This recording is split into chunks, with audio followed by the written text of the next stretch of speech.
totally makes sense. Like, we develop a habit, stick with it, and eventually you'll get an Instagram following or a body of work that you're really proud of. So, welcome to the Passion Behind the Art Show.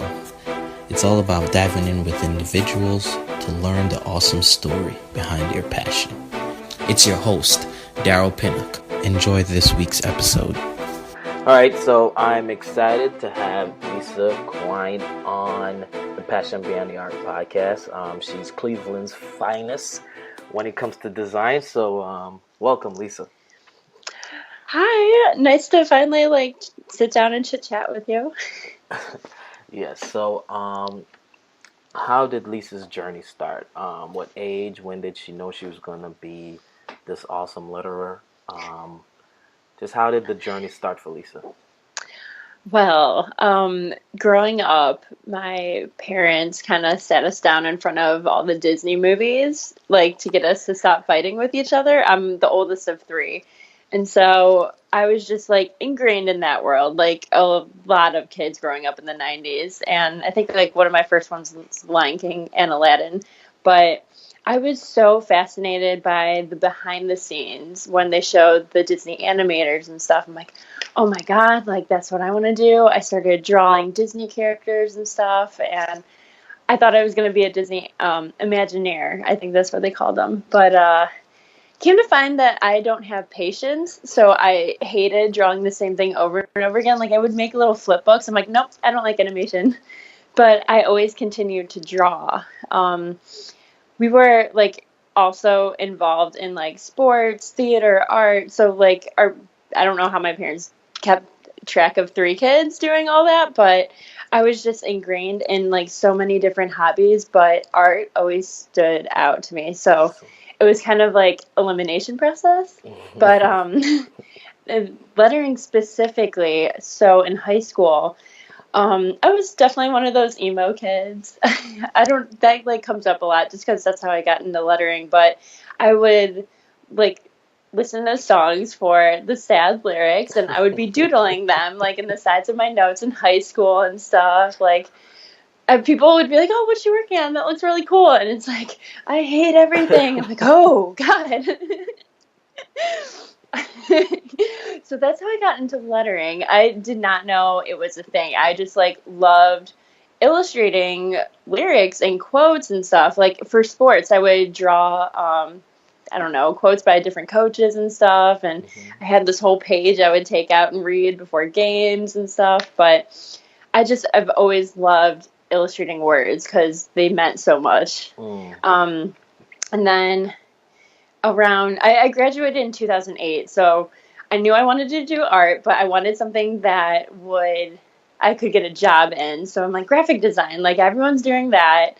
And it seemed really cool to learn computer classes and stuff because I didn't get that in high school. I did art 1 through 4, and they didn't offer a whole lot of digital training. So I remember one day in my whole high school career was dedicated to an intro to Photoshop, and it was terrible. So going to college, that was a huge learning curve, learning Photoshop and Illustrator. I think it was really frustrating at first because I know a few people that dropped out because it was too hard to learn the programs and stuff. It was definitely different after freshman year. All foundation classes, drawing, sculpting, and all that. I think that's what people were expecting graphic design to be. But so in college, I went to the University of Dayton and studied graphic design there. But we were just always on the computer, especially senior year. Everyone has been through getting a portfolio together. Right. And I just felt my eyes were burning because you'd wake up at 7 a.m., work till 3 a.m., and just constantly be on the computer. So after graduating, I wanted to get back to pen and paper. So I would come home after an internship and just start drawing lyrics again. It was just nice to go back to that that offline. kind of analog. Yeah. Because I noticed So you still do a lot. You still do a ton of offline stuff, which is pretty cool. oh my God, it's addicting. It's just because I developed that habit back in 2012 when I graduated, just coming home from work, being on the computer all day, and just drawing. Okay, cool. So, I went through kind of your profile a little and noticed that you actually do work for someone as an art director. Talk a little bit Yes. about that. So after graduating, I wanted to get into advertising. It sounded super fun, like very laid back and stuff. So I first started out at Broca Inc. here in Cleveland, and then I got a message on LinkedIn saying like, "Hey, well, we want you to come check out Global Prairie," and I have never heard of it before. So I went in and it blew my mind. It was an advertising agency, well, marketing firm that had offices in different cities all around the world, and the employee benefits just like blew me away. So the founders wanted to start a company where like they put people first, but that also did like good in the world. So their shtick was like to take 10% of their profits, give it to their employees to donate to causes that they're really passionate about. Wow. I was just like, what? They're like, yeah, we really like the company Patagonia and how they treat their employees, and we're like building our company to mimic that culture. Cool. And so we'll take like health and wellness days where we go kayaking, like as a group and stuff. And I mean, we also work too, but we do giving days as well, where we go out to like, Habitat for Humanity and volunteer for a whole day. So it felt rewarding too, because I think the advertising world has a stigma too, where it's like you're doing soulless work for a client, and that's how it started out. But it just like feels better. Like I go to work happy now. So yeah, it's really cool. They have a culture that's just amazing. You feel welcome. You feel like you're doing good in the world. So how are you balancing that and freelance and trying to now be a wife? I'm insane. It's not working that well, but I want to say yes to everything. Like I love my job right now. In talks with making it a shorter work week just so I can do lettering, and they're really cool about it. Like I think they seem open to people that are passionate about it. And they let me do lettering on the side, so that's cool. But yeah, balancing is tough. You wake up early, try to work before work, go to work, and then work after work. So I feel like a hamster. Just constantly on the wheel, but it's all fun stuff. Like it doesn't feel like work. All the projects I do like are for really, really cool clients. Like I have been really lucky to not get like a soul sucking one outside of work. But yeah, like it is a struggle because sometimes you don't make time for emergencies and stuff, and when life happens, like it sets me back a lot just because I do pile. Like if I have a lunch break open, I'm like, yep, I'm working on that project then. Like I'm setting up a meeting like during lunch, before work, after work. And sometimes it's hard when you're getting bigger clients that just expect that you do this full time. Like sometimes that's a turn off. I know McDonald's in Australia approached me one time and they're like, oh, you have a full-time job. Like we're not gonna, like this is a quick turnaround. We need you to be dedicated to it. I'm like, damn it. So it's challenging, but right now it's working, but I'm trying to make more time for lettering. Okay, cool. So how do you go about, like, how are you getting projects? Like, are people reaching out to you? Is there any, like, strategic thing that you're actually doing? It's a great question, and I would love to learn more about this from other people, too, like, what their thing is. But Instagram definitely opened up, like, a new world for me, and I think that's where a lot of the non-local projects have trickled in. But Cleveland itself is, like, it's a city, but it's a small city. So if I've learned quickly, if you know one person, you know like the whole Okay. city. And I've been getting a lot just through word of mouth and people that know people. They're like, hey, check this out. Like, I cold emailed one restaurant. It was my favorite restaurant in town.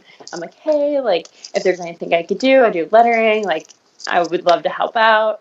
And I cannot believe this, but they emailed me back right away and like, yeah, like, let's bring you in and see what you could do, blah, blah, blah. And then he hooked me up with like other Cleveland businesses. So it's just this whole, like, networking in the city has been huge for me. Awesome, awesome. So, during this journey, like, who would you say is your support system? Like, the people that you draw energy from, the people that's been with you through this when it wasn't that easy. Again, I totally lucked out, and there's not that many haters out there. Like, my family, my parents obviously have been super supportive, and then the new husband that I just married, he is like fully with me through this crazy, crazy schedule of mine. And he'll be the one like running to get groceries and tidying up around the apartment and cooking. And like, that has been a lifesaver because before I met him and I was doing all this, I was eating microwave meals for every meal. And it was really healthy. But no, he has just been there for me. I'll like be ripping my hair out and be like, I can't do all this like right now. I have 5 things due tomorrow, and he's just like, you'll get it done. You always do. Blah blah blah. I'm like, all right, fine. Headphones in, work. But no, a lot of like people at work have been supportive. People just like in the community. I saw that you interviewed Diane Gibbs. Like, I just met her this year, and she's been super cool. So there's like people out in our Instagram community too that have been super supportive, like getting all the comments saying like, keep up the good work and stuff. Like, you've inspired me. That's what really keeps me going. People reach out and be like, oh, like, you got me into lettering, or like, I know what tools to use now because I see the pens like in your pictures and stuff. So that's been really awesome too. Awesome, awesome. So, I noticed that you are pretty involved in weapons. How did that come about? Oh my God, that was quite the journey. 2 years ago, it was like my first one ever, and I was sitting there. I'm like, I didn't know what ink wars was, and that blew my mind. I'm like, I want to do that. I need to do that. I love competition. Like, I need to get involved in that. And then just all the speakers, I was completely blown away. That was my first conference ever, and so the following year, I was like, I emailed them, or I'm like, I want to do ink wars. Like, choose me. I do lettering. Like, I don't see a lot of letterers up there, so that could be kind of cool or a complete failure, but let's find out. And then, lo and behold, like, there I was, like, in front of a huge board. So the next year, my second Weapons of Mass Creation, we did that, and the topic was Superman and awkward teenage years. And I thought you picked one, but you had to merge them both. So I was like, yes, like, I know this topic exactly. I just started doodling all the emo lyrics I could think of. I'm like, yep, I already lived through this, so this is what it looked like. One of my notebooks, the board afterwards. And then they're like, how are you incorporating Superman? I'm like, what? So, like, about a half an hour into that, I was like, so I drew, like, a little Superman with, like, in the lyrics, and, like, I did the drip, like, the emo drippy eyes, and so I'm like, it kind of works. But I did come in third place, so I was, like, snuck in there somehow. It was awesome. And then the following year, so this is my second Weapons of Mass Creation, they asked me to speak. And that was the hardest I've ever worked on anything, because I am an introvert at heart and totally shy. I hate my voice. I hate talking in front of people. So that was a huge learning curve. But I would listen to books. I would watch YouTube videos on speakers. I would take a little, like, from everybody and just put it into one presentation, add some GIFs for laughs, and boom, there you have it. Oh, that's cool. But no, the whole Weapons of Mass Creation team is so cool. Like, that whole community, met a lot of people, and everyone's super nice and inspiring. So it's definitely fun to be a part of. So now we go from weapons to now creative self. So how did that like come into play? I heard about Creative South. Like it seemed like a bigger conference. But I know I needed to go to like, and everybody was going the year I was. Like I kept seeing it on Instagram. Like, can't wait for Creative South. I'm like, I can't wait to meet all these people on Instagram, like for the first time in real life. So that was super fun. But I wanted to do Ink Wars again, and that was just a mess because they have it on Friday night, and there was that storm in Atlanta. So my plane got canceled, and at 4 in the morning, I'm on the phone. I'm like, they canceled the flight from Cleveland to Atlanta, so I called the airport that's an hour away, and luckily they had a plane like leaving for Atlanta that I could like sneak onto.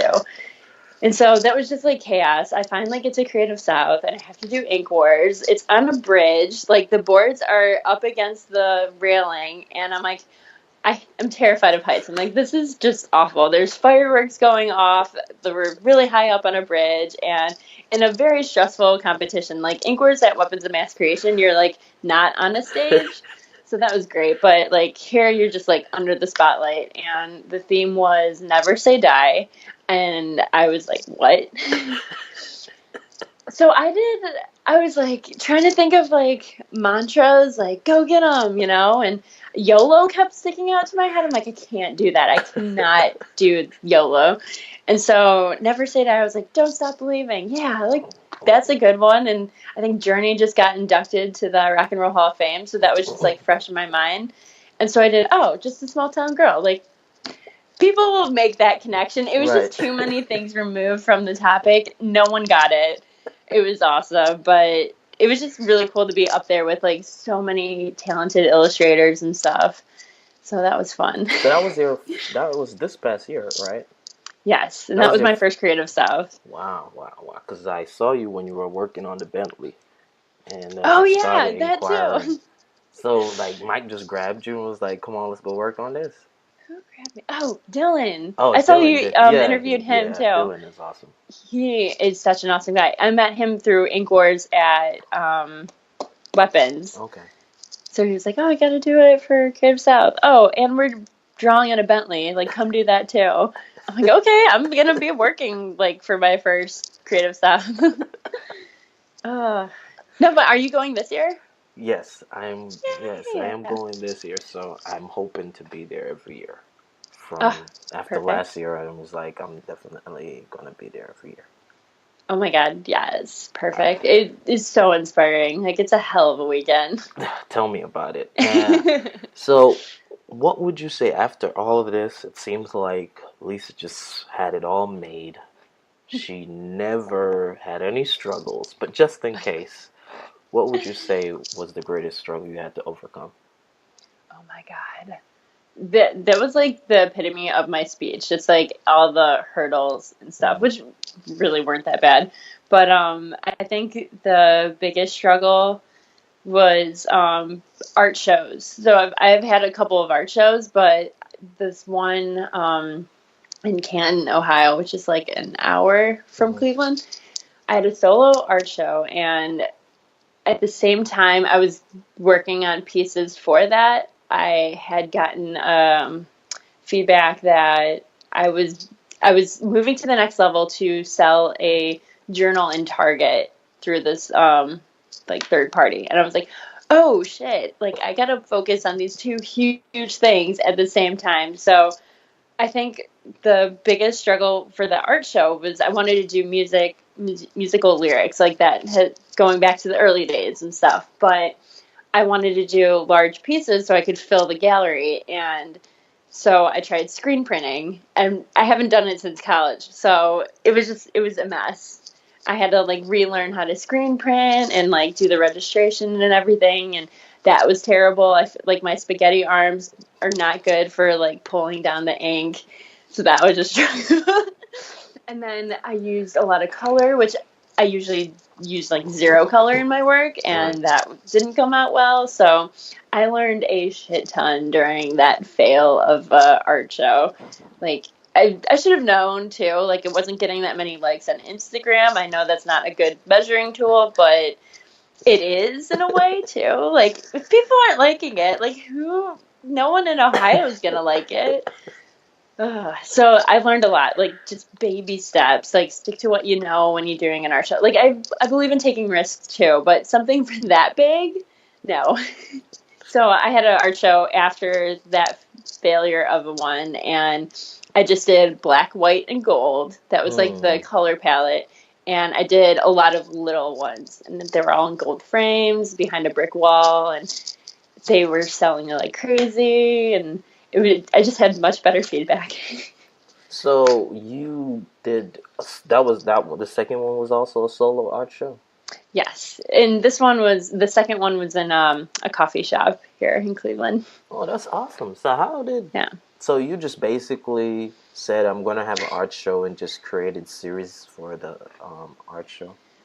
Yeah, I mean, both times I got approached, and I had done an art show at my alma mater Okay. in University of Dayton, so that was a crazy time too, because all I had were sketches, tracing paper. Like I just pinned it all up on a wall. It looked like a war room. I'm like, this is what I've done like since graduating. But yeah, so it's been super different for each of the three art shows, and I forgot the question. I haven't had my coffee yet. No, it's all right. It's all right. So I was just kind of What were curious. we talking about?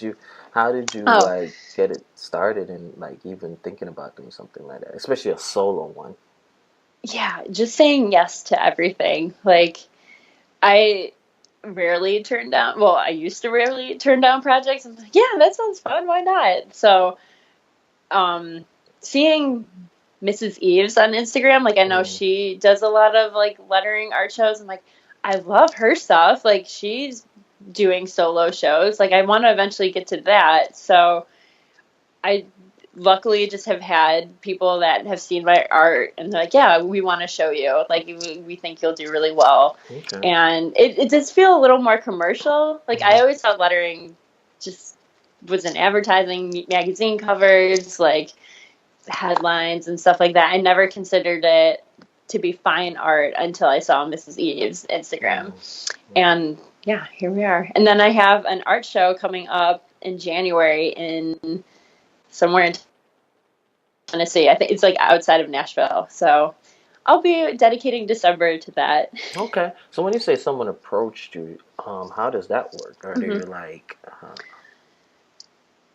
So for Dayton, my professor saw that I was very active on Instagram outside mhm, of work and lettering. So that's how that happened. But I met a gallery owner in Canton, just like networking in okay, Cleveland. So then he found my Instagram. It's like, yeah, well, we show artists every month. Why don't you come do it? And then the Rising Star Coffee.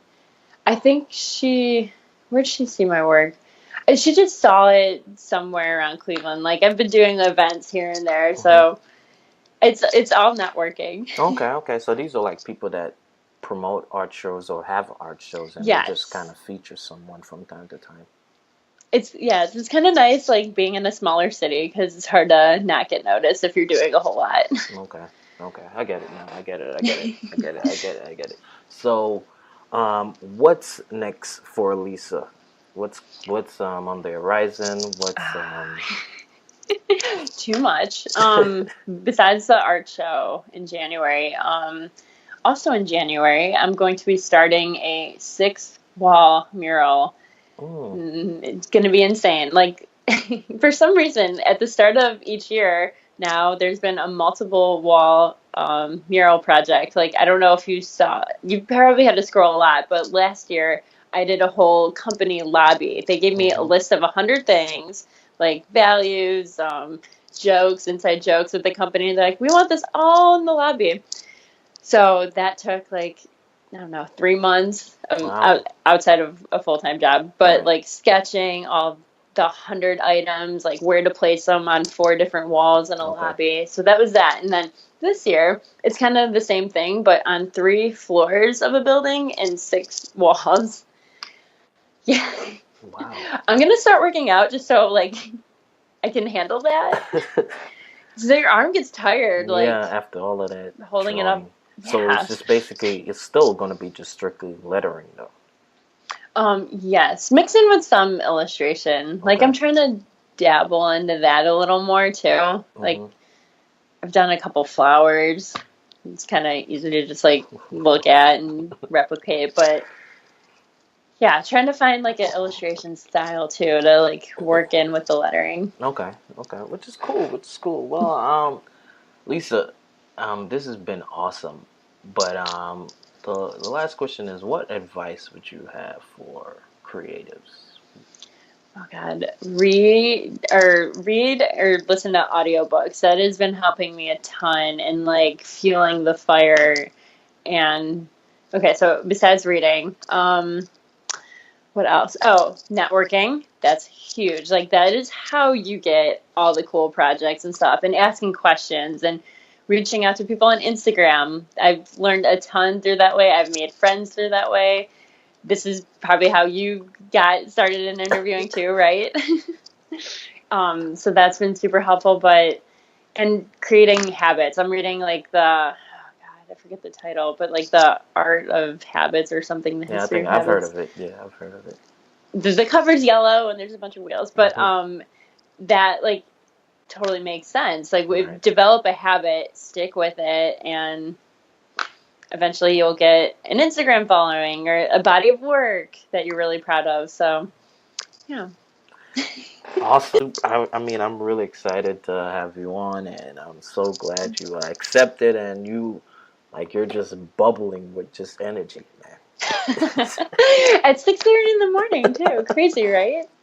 No, this is awesome. I'm so glad you asked. I was like, you want to interview me? Why?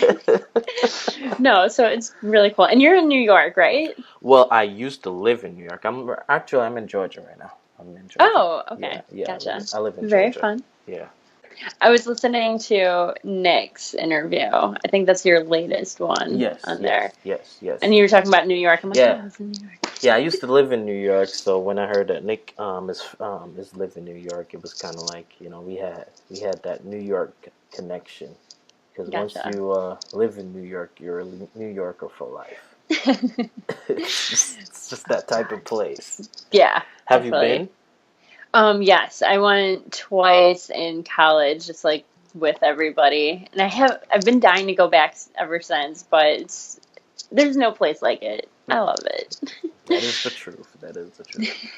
Well, Lisa, I'm going to let you go, but thanks again for being on the show, and I'll keep you posted.